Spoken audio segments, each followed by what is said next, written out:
오늘 함께 나눌 말씀은 출애굽기 14장과 15장 21절까지의 말씀입니다. 먼저 1, 2, 3을 찾아보면요. 1번, 앞쪽에는 홍해, 뒤로는 산과 애국 군대가 추격해온 이스라엘 백성의 모습입니다. 진퇴양난이죠. 하나님 믿으면 좋다고 했는데 항상 좋은 일만 있는 것이 아닙니다. 이러지도 저러지도 못하는 난감한 일들이 얼마나 많은지 모르겠습니다. 이런 저의 모습과 이스라엘 백성의 모습, 1번 인간 상태입니다. 2번 13절 말씀에 너희는 두려워 말고 가만히 서서 여호와께서 오늘날 너희를 위하여 행하시는 구원을 보라. 14절 말씀에는 여호와께서 너희를 위하여 싸우시리니 너희는 가만히 있을지어다. 그때도 지금도 물에 발을 담그면 시험을 피하는 것이 아니라 전진하면 나를 위해 싸우시는 우리 하나님 여호와. 2번입니다. 3번 하나님에 의한 극적인 구원, 찬양, 영원히 찬양의 주제 되시는 우리 주님. 온몸으로 찬양해도 모자라 우리 주님. 나를 구원하시는 그 사랑을 어찌 보답할 수 있을까요? 3번입니다. 14장과 15장 21절까지의 전체적인 내용은 이렇습니다. 14장은 1절에 하나님이 이스라엘 백성의 여행길을 지도하시는 모습이 나타나고 바로가 그들을 뒤쫓고 이스라엘이 불평을 합니다. 13절에 모세가 그들을 위로하고 하나님이 모세에게 지시하시고 구름 기둥이 진 뒤로 물러가고 이스라엘 백성이 홍해를 건넙니다. 반면 쫓아온 애국 군대가 홍해에서 모두 죽게 됩니다. 그 구원을 감사하며 15장에 모세가 쭉 노래합니다. 그리고 19절부터 21절까지 미리암이 또 화답하여 찬송하는 장면이 나오는 것이 전체적인 내용입니다. 저는 14장의 말씀을 읽으면서 저희가 너무나 잘 알고 있는 홍해를 건너는 이야기지요. 어찌나 이 애굽에 내렸던 열 재앙의 연상선에 있다는 생각이 들었는지 모르겠습니다. 여전히 완고한 바로의 모습, 하나님께서만이 하실 수 있는 구원을 베푸시며 내가 여호와인 줄 알게 하겠다고 하시는 모습들이 말입니다. 한편 사람이 변화되기가 이렇게 힘들구나 하는 생각도 들었습니다. 아니, 첫째들이 그렇게 모조리 죽었는데도 하나님을 인정하지 못하고 믿지 못하는 애굽 사람들과 바로는 얼마나 단단히 원수 마귀의 편이 된 것인지 말입니다. 14장 1절부터 이렇게 시작합니다. 여호와께서 이르시되, 모세는 이렇게 적고 있습니다. 여호와께서 이르시되. 6장 이후 이 14장에 이르기까지 모든 장은 하나님이 말씀하셨다라는 문장으로 서두를 장식하고 있습니다. 모세가 아니라 출애굽 사건이 얼마나 철저히 하나님의 말씀에 근거하고 있다는 것을 보여주는 것입니다. 하지만 그렇게도 대조적으로 바로는 자신과는 상대도 되지 않는 하나님께서 이 모든 일을 주관하심을 인정하고 좀 뒤로 물러서기가 힘든가 봅니다. 저도 교회에 몸담은 지 십수년인데 정말 하나님의 말씀에 순종하며 살고 있는지 바로에게 뭐라 할 게 아니라 너는 믿니? 그렇게 질문해 볼 일입니다. 이제 이스라엘 백성들이 3일길쯤 갔더니 바로는 은근히 모세가 전에 이야기한 대로 3일길쯤 가서 예배한다고 했던 것처럼 말이에요. 3일간만 나가 있다가 다시 돌아와서 종노릇 해주기를 바랬던 것 같습니다. 그런데 3일이 지난 후에도 이스라엘 백성들이 계속 행군해 나간다는 보고를 듣고는 바로의 마음이 급변했습니다. 정말 인간의 이기심과 교만이 하나님 앞에서 얼마나 가증한가요? 그들은 10가지 재앙 끝에 도저히 견딜 수가 없어가지고 이스라엘에게 행한 압제를 풀 수밖에 없었지만 이제는 숨 돌릴 만한 여유가 생기니까 그 하나님의 무서운 손길을 잊어버리고 또다시 이스라엘을 노예화하고자 혈안이 되었습니다. 그러면서 우리가 어찌 이같이 하여 이스라엘을 우리를 섬김에서 놓아 보내었는고 하며 후회합니다. 부녀와 아이, 노인을 제외한 장정만 60만이라고 했습니다. 60만의 노동력을 상실했다는 것은 애굽인들에게 커다란 손실이 아닐 수 없습니다. 따라서 그 노동력의 유익에 대한 그들의 애착과 탐욕이 그들로 하여금 이스라엘을 놓아보낸 것을 곧 후회하게 하였던 것입니다. 하지만 놓아보내었다고 말하는 모습이 너무 교만해 보입니다. 왜냐하면 애굽인들은 죽지 못하여 할 수 없이 이스라엘 백성들에 대한 압제를 풀었을 뿐이지 자기들이 선심을 베풀어 놓아준 것은 아니었기 때문입니다. 여하튼 60만 노동력에 대한 바로의 탐욕과 또한 이스라엘 진행로가 막다른 골목으로 향하고 있다는 정보로 인해 바로는 곧 추격대를 조직합니다. 거만스럽게 바로는 3절에서 이스라엘 자손이 광야에 갇힌 바 되었다고 했거든요. 앞은 바다요, 양옆은 산, 뒤는 사막인 그러한 사면초가의 상황에 처한 이스라엘 백성들의 상태를 보고 바로가 오합지졸인 노예 민족 이스라엘이 광야에서 길을 잃고 헤매는 줄로 오판한 것이죠. 하지만 그것은 어디까지나 바로가 이해한 이스라엘의 모습일 뿐 실상 이스라엘은 가나안 땅을 목적하고 하나님께서 친히 인도하시는 길로 당당하게 여행을 하고 있었던 것입니다. 절호의 기회로 생각한 바로가 군대를 몰고 오려고 합니다. 보통의 군대가 아니라 병거, 체리엇이라고 하죠. 배너 영화에 보면 두 명이 서서 말을 몰고 가는 그 병거입니다. 병거 600승과 모든 장관, 특별히 훈련된 정예부대의 사제까지 함께했다고 합니다. 그래서 애굽인들은 3일길을 이스라엘 백성들은 갔지만 애굽인들은 이틀 만에 이스라엘 백성이 진친 곳까지 따라잡을 수 있었습니다. 특별 기동부대라고 할까요? 그런데 중요한 자리에 있다는 애굽 사람들은 왜 다 따라 나왔는 줄 아십니까? 저는 이렇게 생각했어요. 속된 말로 죽으려고 따라온 것입니다. 중요한 사람들이 다 나온 것은 하나님께서 말씀하셨거든요. 4절에 내가 그와 온 군대를 인하여 영광을 얻어 애굽 사람으로 나를 여호와인 줄 알게 하리라. 하나님께서는 당신의 백성을 통해서뿐만이 아니라 당신의 대적들을 통해서도 영광을 받으십니다. 전자는 하나님의 사랑을, 후자는 하나님의 공의를 각각 드러내기 때문입니다. 여기서는 하나님이 바로의 마음을 완악하게 하셔서 그의 군대가 이스라엘을 추격하게 하심으로써 우리 하나님 아버지의 전능하심을 드러낼 기회를 만드신 것입니다. 그리하여 하나님께서는 스스로 멸망을 자초하는 애굽인들의 어리석은 행동을 통해서 당신의 백성들과 열방 앞에 하나님 자신의 영광을 나타내신 것입니다. 여호와인 줄 알게 하겠다고 그렇게 하셨는데 여기에서 여호와란 우리가 3장 14절에 말씀하신 것처럼 나는 스스로 있는 자란 뜻입니다.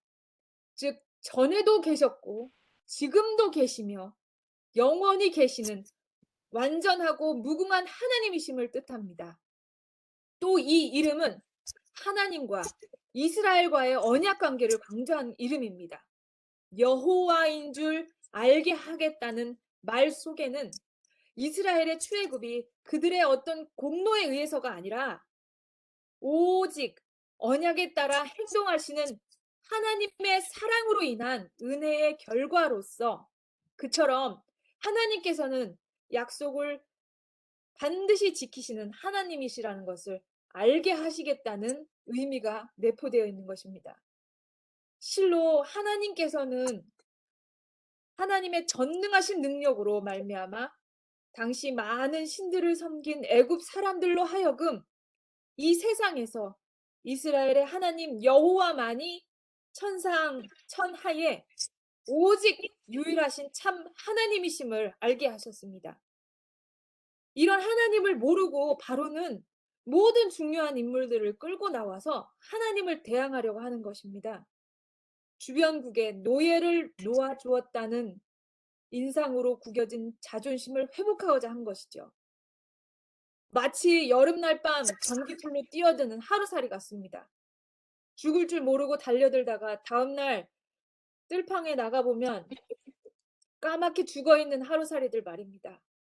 시편 4절에 악인은 그 교만한 얼굴로 말하기를 여호와께서 이를 감찰치 아니하신다 하며 그 모든 사상에 하나님이 없다 하나이다 라고 말씀하셨습니다. 매 순간 하나님을 인정하는 것이 겸손입니다. 모든 것을 주관하시는 하나님을 잊지 않는 것이 참된 지혜입니다. 우리가 자주 잊어버린다면 우리가 눈 돌리는 곳, 집안 곳곳에 써놔야 할지도 모르겠습니다. 저 같은 경우라면 컴퓨터 위에, 달력 옆에, 부엌 설거지 하는데 위에, 화장실에 눈높이에 맞게 하나님이 살아계시다. 하나님이 일하신다. 이렇게 써놓아야 할지 모르겠습니다. 그만큼 잊지 않아야겠다는 말씀입니다. 이렇게 바로가 추격을 하니까 이스라엘 백성들이 이제 불평을 하기 시작합니다. 우리가 알다시피 이스라엘 백성들이 계속해서 불평을 하는데 이게 이 불평의 이제 시작이죠. 이스라엘 백성들이 어려움을 직면할 때마다 그 속에 은혜를 욕되게 하는 불신과 원망 섞인 불평을 서슴없이 내뱉습니다. 정말 이런 백성들을 이끌고 어찌 가나안까지 가셨는지 순전히 하나님의 은혜가 아닐 수 없습니다.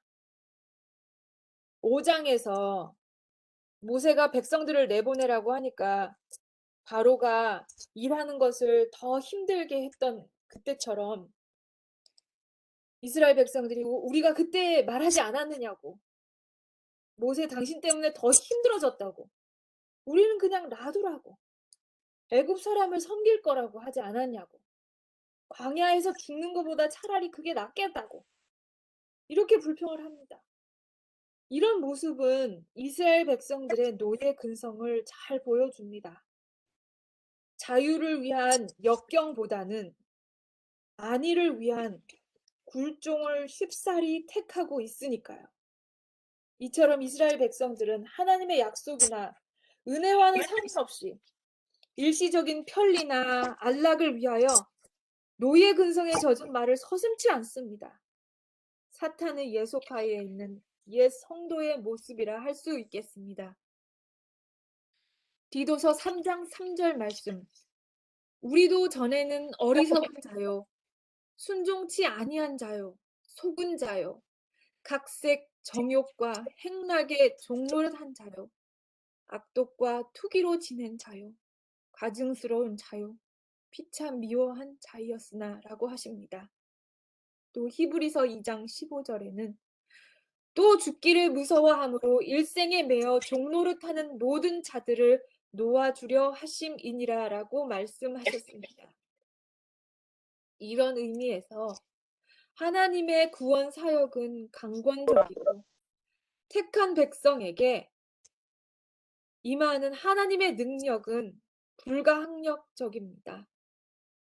그렇기 때문에 시련이 올 때 감사할 수 있습니다. 돌이킬 가망성이 없는 당신의 백성에게는 아예 시련이 없습니다. 시련은 하나님의 더 큰 영광을 드러내게 하는 장치입니다. 베드로전서 4장 12절 13절 말씀입니다. 사랑하는 자들아, 너희를 시련하려고 오는 불시험을 이상한 일 당하는 것 같이 이상히 여기지 말고 오직 너희가 그리스도의 고난에 참여하는 것으로 즐거워하라. 이는 그의 영광을 나타내실 때에 너희로 즐거워하고 기뻐하게 하려 함이라. 우리에게도 얼마나 많이 크고 작은 홍해와 애국군의 추격이 있습니까? 그럴 때 감사하시기 바랍니다. 너희는 가만히 서서 하나님의 구원을 볼 기회이기 때문입니다. 여호와께서 너희를 위하여 싸우시리니 너희는 가만히 있을지어다. 불평하지 말고 조용히 기다리라는 것입니다. 최선을 다한 후 인간으로서 더 이상 어찌할 수 없는 극한 상황에서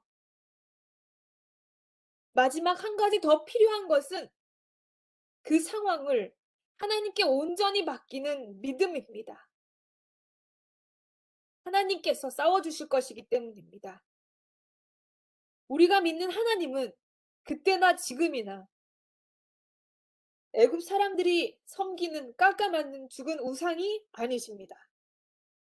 그분은 우리의 삶의 구체적인 정황 속에서 능동적으로 역사하시는 살아계신 능력의 하나님이십니다. 그렇게 우리를 위해 싸우시는 것을 믿는 것이 구원입니다. 하나님은 그런 구원을 주시는 분이십니다. 그래서 가만히 서서 너희는 가만히 서서 하나님의 구원을 보라고 말했습니다. 그래서 어떻게 되었습니까? 모세가 지팡이를 내밀어 믿음을 행사할 때 하나님께서 바람을 보내셔서 밤새 바다가 갈라지는 일이 일어나지 않았습니까? 바다는 특별히 물은 유동성이 있잖아요. 물은 흘러야 그것이 자연의 이치인데 그것이 흐르지 않아요. 하나님의 능력은 흐르는 바다도 넘실대는 파도도 모세가 15장 8절에 시적으로 표현한 것처럼 엉기게 하실 수 있는 분이십니다. 도토리묵 쑤어 보셨나요? 도토리묵 쓸 때처럼 말입니다.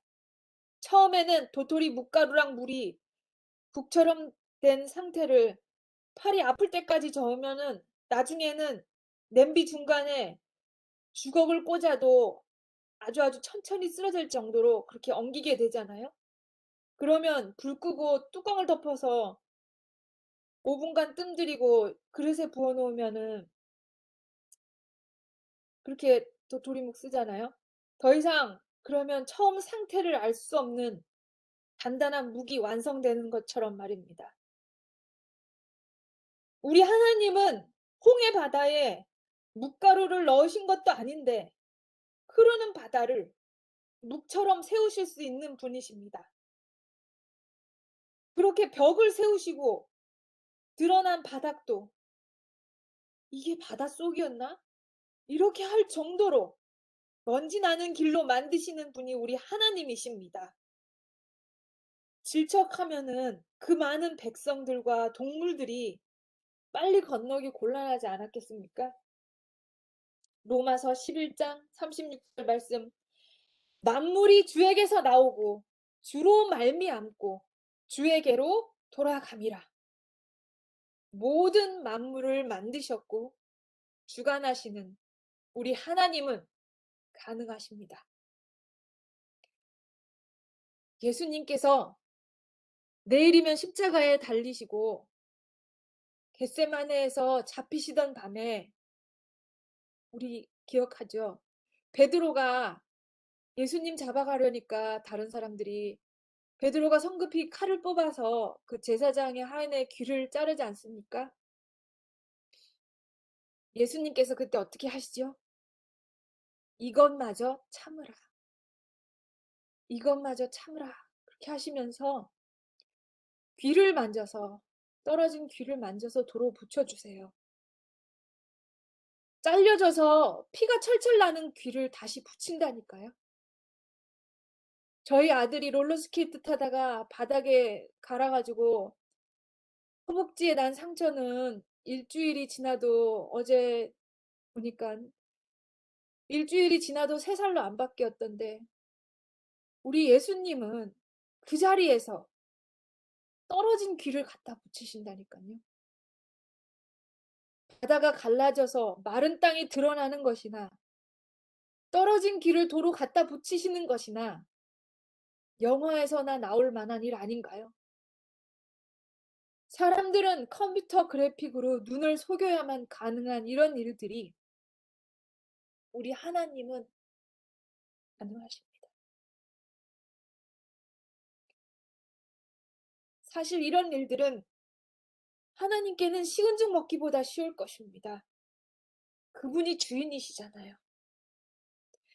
태양도 필요하면 움직이지 않게 붙들어 놓으실 수 있고, 물고기들도 원하는 그물에 모이라고 몰아 넣으실 수 있고, 우리 하나님은 가능하시고 정말 쉬운 일이십니다. 이런 일보다 더 어려운 건 뭔지 아십니까? 사람의 마음을 돌리는 것입니다. 자유의지를 주신 하나님은 강제로 우리의 마음을 순종케 하실 수 없으십니다. 만물들은 창조주께 충성하며 순종합니다. 사람은 제멋대로의 마음으로 자신이 잘난 줄 알고 잘 순종하지 않습니다.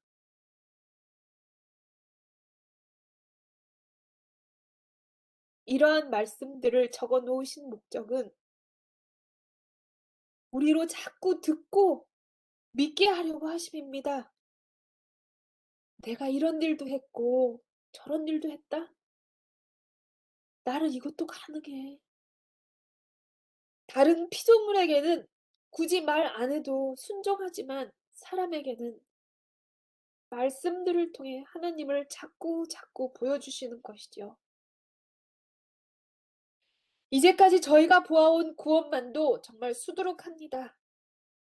하나님의 능력과 그분의 마음을 더 알아가고 들여다봄으로써 간혹 새길에 빠질 수는 있겠지만은 하나님 한 말씀이면 순종이 가능한 모드로 전환되도록 해야 하겠습니다.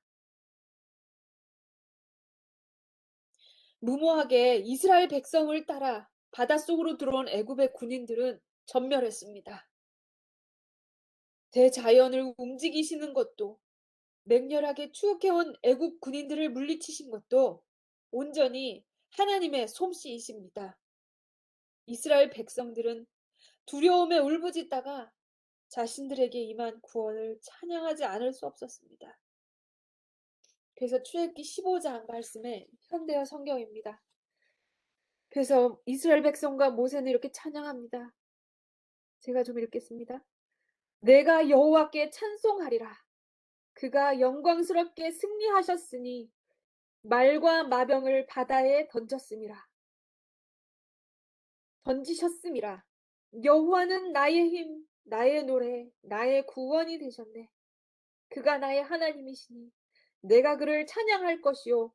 그가 내 아버지의 하나님이시니 내가 그를 높이리라. 여호와는 용사이시니 여호와가 그의 이름이시다. 그가 바로의 전차와 군대를 바다에 던지셨으므로 그의 가장 우수한 장교들이 홍해에 잠겼으며 깊은 물이 그들을 덮었으므로 그들이 돌처럼 깊은 바다에 가라앉고 말았네. 여호와여, 주의 오른손에는 권능이 있어서 원수들을 부숴버리셨습니다. 주는 큰 위엄으로 주를 대적하는 자들을 엎으시고 불같은 분노를 쏟아 지푸라기처럼 그들을 소멸해 버리셨습니다. 주의 콧김에 물이 쌓여 파도가 언덕처럼 일어서고 깊은 물이 바다 가운데서 응고되었습니다. 대적들이 으스대며 내가 그들을 추격하여 따라잡으리라. 내가 그들의 재물을 약탈하여 원하는 것을 가지리라. 내가 칼을 뽑아 그들을 멸망시키리라 하였으나 주께서 바람을 일으켜 바다가 그들을 덮음으로 그들이 납덩이처럼 깊은 물에 빠지고 말았습니다. 여호와여, 신들 중에 주와 같은 자가 누구입니까? 주와 같이 거룩하여 위엄이 있고 영광스러워 두려워할 만하며 놀라운 기적을 행하는 자가 누구입니까? 주께서 오른손을 드심으로 땅이 그들을 삼켜버렸습니다. 주께서는 구원하신 백성을 주의 자비로 인도하시고 주의 힘으로 그들을 주의 거룩한 땅으로 들어가게 하실 것입니다. 여러 민족이 듣고 떨 것이며 블레셋 사람들이 공포에 사로잡히고 에돔의 지도자들이 놀라며 모압의 권력자들이 두려워하고 가나안 사람들이 놀라서 낙담할 것입니다. 공포와 두려움이 미침으로 그들이 주의 크신 능력을 보고 돌같이 굳어 주의 백성이 다 통과할 때까지 꼼짝하지 않을 것입니다. 주께서 주의 백성을 인도하여 그들을 주의 산에 심으실 것입니다. 여호와여, 이곳은 주의 처소를 위해 택하신 곳이며 주의 손으로 지으신 성소입니다. 여호와여, 주는 영원히 다스리실 것입니다. 아멘. 하나님의 능력과 구원을 체험한 이스라엘 백성들은 하나님께 찬송하지 않을 수 없었습니다. 구원받은 감사하는 마음이 자연적으로 찬양으로 나타날 수밖에 없습니다. 우리도 찬양할 것이 있습니까? 선지자의 글에는 이렇게 말씀했습니다. 우리의 영혼을 죄의 속박에서 벗어나게 하심으로써 하나님께서는 히브리 사람들이 홍해에서 얻은 구원보다 더 큰 구원을 우리를 위하여 이룩하셨다고 말입니다. 우리 모두가 죄로부터 받은 구원은 날마다 우리가 찬양해야 할 주제입니다. 몰라서 그렇죠. 날마다 우리를 살리게 하시는 하나님을 찬양하십시다. 하나님이 살아계시기 때문에 오늘 우리가 할 수 있습니다. 예수님이 12살 되었을 때 예루살렘에 가셔서 처음으로 유월절에 참여하셨더랬습니다. 유월절 제사를 잘 지내고 요셉과 마리아는 오랜만에 만난 친지와 친구와 인사하고 이야기하고 그러느라고 어린 예수님이 성전에 남으신지도 모르고 하룻길쯤 예루살렘을 떠났었습니다.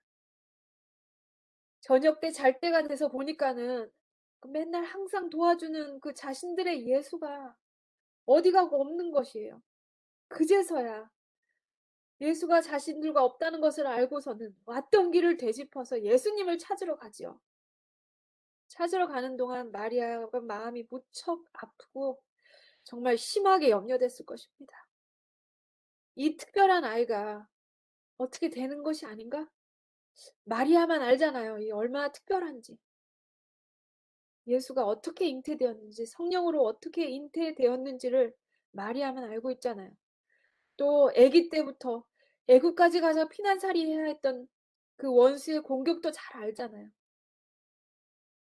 하루 동안 잃어버리고 3일 만에 다시 찾았습니다. 3일 마음고생한 것이죠. 시대의 소망에는 왜 예수님을 잊어버렸느냐? 그 부분에 대해 쓸데없는 잡담과 험담과 기도의 등한으로 구주를 잊어버렸다고 나와 있습니다. 이러한 이유들로 예배 시간이나 개인 묵상으로 우리가 은혜를 받고는 잊어버린다는 것이 우리의 가장 큰 문제입니다. 그러면서 시대의 소망 8장 6월절에 참여하시며 이런 말씀이 있습니다. 우리가 그리스도의 세계를 깊이 명상하는데 매일 1시간을 바치는 것은 매우 좋은 일이다. 우리는 그분의 생애를 한 조목 한 조목씩 연구하고 각 장면, 특히 그분의 생애의 마지막 장면을 확실히 머릿속에 그릴 것이다. 이와 같이 우리가 우리를 위한 그분의 크신 희생을 깊이 생각할 때에 그분에 대한 신뢰는 더욱 굳어질 것이며 우리의 사랑은 격발되고 더욱 그리스도의 정신에 깊이 물들게 될 것이다. 여기에서 격발된다는 것은요.